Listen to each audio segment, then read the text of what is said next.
What is going on, everybody? My name is Tanner Shanholzer, and as always, I am super thankful to have you guys here with me today. Today, I think you guys are going to like what I have for you guys. So, I am going to be working on the Duramax today. And what I'm going to be doing is pulling body panels off of it, try to get it as close to stripped down to the frame as I can today. I know I'm not going to get the cab off. I know that for sure.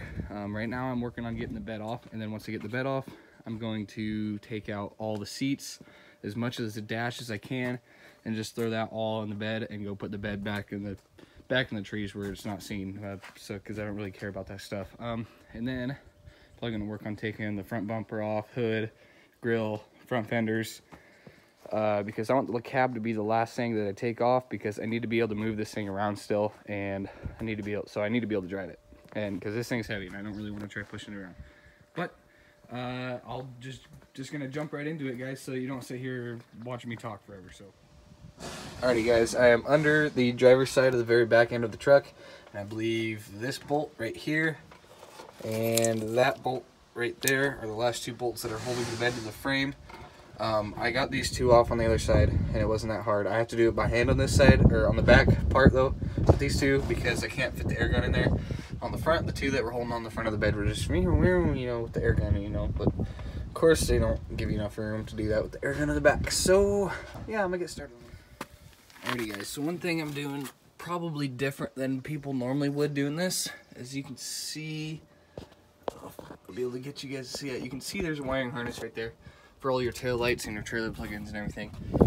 Instead of unplugging from there, I'm pulling the wires off the bed completely, because I want everything to stay connected to the frame. You can see that I have tags and everything, and I've written on them so I know what they are, and I'll just wrap them up around the frame and stuff so that they can stay there, so that when I pull the bed off, no wiring comes with it. One thing I need to figure out though, this bed was set up for a gooseneck, so you got a trailer plug-in right here.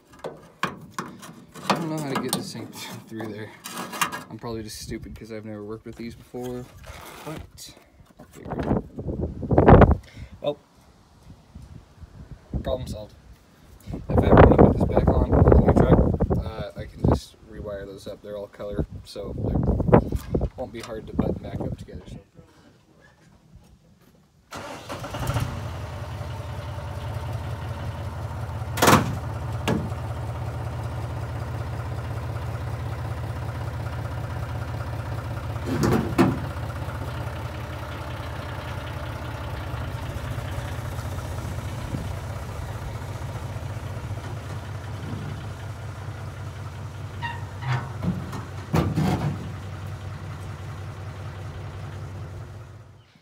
Alrighty, guys, I got the bed off now.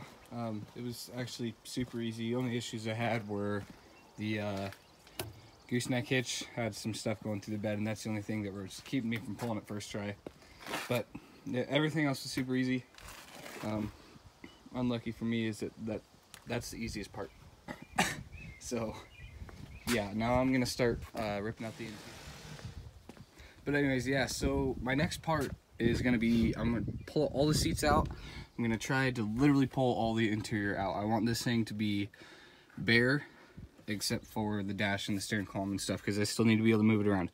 So try to rip all the carpet, all the seats, center console, and then that should pretty much be it. I might even pull the doors off too. I haven't decided yet, but I want to get this thing as stripped down as possible, and then after that, if I have any more time today, I will move on to the front end and pull the fenders, front bumper, hood, grill, headlights, all that. And then after that, it'll just be trying to remove the cab, which is going to be the hardest part, because I got to disconnect the steering column, disconnect all the wiring harness, figure out where everything runs so I can pull it all out and make sure that it stays connected to the chassis and not the cab. There's a brake booster there too. I didn't know that. Or trailer, whatever, freaking trailer connection controller, whatever the hell you call those things, but whatever. So yeah, I'm gonna start ripping the interior out. What is going on, everybody? It is a couple days after. I have decided exactly what I want to do for this truck, or what I hope to do for this truck. My plan now is to take this truck, the whole cab down to bare, everything out, and cut away this cab at everything except for just inside the rockers on both sides, just in front of the back, or yeah, just along here, right along the back, cut it. And then right in the front, I will cut like right along there's a pinch weld on the firewall. I'll cut right along there. And that way, I will be able to attach my dash the same way, attach all the pedals the same way, attach all the seats the same, all the interior the same way, this everything with the steering, all of it will be attached the same way. The only issue with this is I know that there's about a 4-inch difference between the firewall location of this truck and the firewall location of the square. So what does that mean? That means that there is going to be a lot of panel gapping and stuff like that. And I know the dash on the square is about half the size. The dash on the square is maybe this long. So I don't know. The whole plan for this right now is just to get this cab off, cut it off like I said I was going to that way, and just kind of see how everything lines up. The floors on the square are trash anyways. The rockers are perfect, but the floors, like right where your feet would go, are all rusted out. There's holes on the 2 front seats, so they need to be replaced anyways.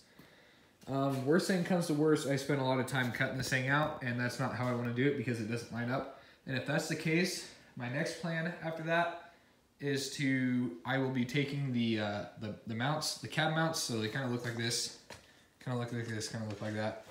I'll be taking those and cutting them off, bolting them to the square, and finding a way to weld them to the frame from there.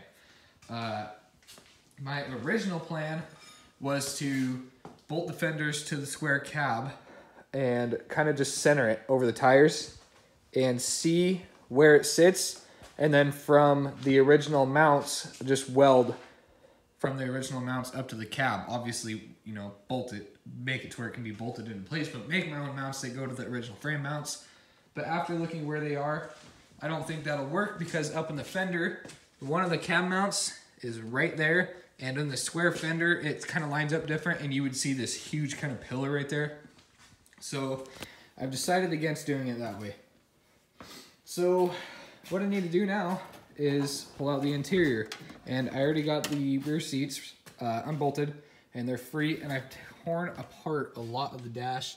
I don't know if you guys can see in there, it's pretty dark, but I've got a lot of the dash components right here. But to get this stuff out, I need to take all the doors off, and the doors on these are pretty easy, I believe. On the back, it looks like you gotta take that bolt in the center off right there, and that bolt in the center off right there, and you should be able to wiggle it loose. I do got to take all the wires out. I am going to be keeping all the wiring because I want to run speakers, no doubt about it. There's going to be speakers in this truck for sure. And also, I'm going to leave all this stuff for the locks and for the windows. Even though I won't be able to use it in the other truck because everything's manual, later down the line, I might switch over to Suburban doors. And Suburban doors, if you get up to 91, 92, somewhere around there, they have power locks and power windows, and I could just jump those wires to the original plugs, and then I would have working locks and working power windows with the rest of the truck. So I'm going to leave those in there. They're just going to be taped up so water can't get in them, and they're just going to be taped up in the door until then. Also, I wanted to show you guys this. Hold on, let me grab a flashlight. So this is the color I am considering painting the truck. I painted this panel myself, and I have wet sanded and polished it, and you can see it's got a really good finish to it. And believe it or not, guys, all of this came out of spray cans. I used Rust-Oleum primer, Rust-Oleum, what's it called, metallic, and then Rust-Oleum clear coat, and wet sanded and polished, and it came out really good. I will say, I don't know if you guys can see it, you can kind of see a little bit of striping in there. That's because there's one layer of base coat, that's it, one layer. And I only did that because I ran out of paint. So, yeah, this right here, this is what I used. I don't know where the cap is, or I would show you what the cap looks like too. It's the darkest metallic color they have, and there's a tiny bit left in here, but yeah, it actually looks really good now. You can see a little bit of striping because, like I said, there's only one color of base coat. But I'm pretty happy with how this came out. This was all just a test. I didn't do any of the body work, so you can see there's still the dents in there or anything. I just wanted to see what it would look like if I painted this with spray cans. And I gotta say, it came out really well. So this may be the color that the square gets painted. I haven't decided yet. I will probably pull this truck out in the sun so you guys can see this color in the sun because it looks insane in the sun. So I might show you guys that tomorrow. But, yep, there it goes. Okay. I'm going to start pulling this truck apart. Sorry for taking so long talking, guys. But yeah, I'm going to get right to it, and hopefully you guys enjoy the rest of the video. Alrighty guys, it is 11:30 at night. I have been working on this truck for, I don't know, 2 hours or so. And I've got all the doors off. I've got some more of the dash off. And I've got all the electrical I can. I've got everything marked up. You can see I got a bunch of the stuff in the dash in here and wiring harnesses for the rear doors. I pulled all the doors off and they're just sitting outside right now. Everything else is sitting in the bed of the truck. I am keeping those harnesses on there. Oh, I think I already told you guys that. Let's see. I haven't pulled the rear seats out. They're unbolted. I haven't pulled them out yet because I don't know where I would put them. I need to figure that out though soon because yeah, they need to come out soon. Next step, I was gonna keep going, but I forgot that GM. See if you guys can see that nut that holds the bolt on. They're weird. They're almost like lug nuts, like the tuner style lug nuts, like these. They're almost like that, and you need a special socket to get them off. So I need to order that, or I can just go to O'Reilly's and pick it up, I'm assuming. But the only issue is this seat has got the broken thing right here, and I cannot figure out how to get it to move forward or back because the prongs are broken off, and I don't know how to deal with that. It's really annoying. I'm gonna look it up and see if I can just jump the motor or something, hot jump it or something to move it forward, because I might be able to get that one, but the other one is directly under the rail and I am not getting it. And yeah, I can't move forward anymore because to move the seats you have to down there right there, you guys can see that ground has to be connected for the seats to work, power seats. So I don't want to start tearing more stuff off, then get so far down the hole that I can't move the seats anymore and I won't be able to take them off. So once I get the seats out, I will, let's see, let me think about this. Once I get the seats out, I think I need to just start tearing the center console out and tearing the rest of the dash apart, pulling the steering column not out. I'm just going to leave it in because I'm leaving the firewall there, but I need to unhook it and pull everything up on the top off. All the wiring, like the wire for that light right there. I need to find out where the wire goes. You guys can see where I'm shining my flashlight. That's the ground for the heated window. I just clipped the wire for this one. I'll probably do the same for that one because I don't want to run it all the way back through the headliner because it looks like that's where it goes. But I need to rip all that out, and then I'll probably start cutting pillars.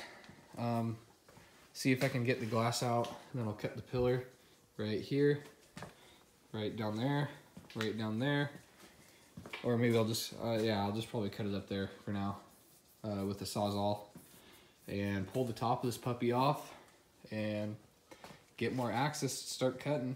And I do need to pull the hood off. That's something I should have done right off the bat, but it was sitting outside and I didn't want it to just start raining on the motor and all the electronics and everything. So I know I'm rambling, guys, sorry, but I hope you enjoyed this video because that's all I'm going to be doing for today. I'll turn you guys around so I can talk to you guys. But if you guys want to keep seeing these videos, make sure you stay tuned. Go ahead and subscribe too. Give me a like. It makes it worth it for me. I mean, I don't hardly get anything, which it doesn't really bother me. I enjoy these videos, and with this project, it's really going to help me out because I need to be able to see what I'm doing, because in the case that this project takes me over a year, I'd really like to know exactly what I did, how I wrote all the stuff down on those wires and everything, so I want to be able to go back and watch these videos. But as I was saying, guys, thanks for coming. I hope you guys enjoyed the video. Make sure you stay tuned for the next one. The next video, I'll probably be doing more, but yeah, that's all I got to say, so see you guys later.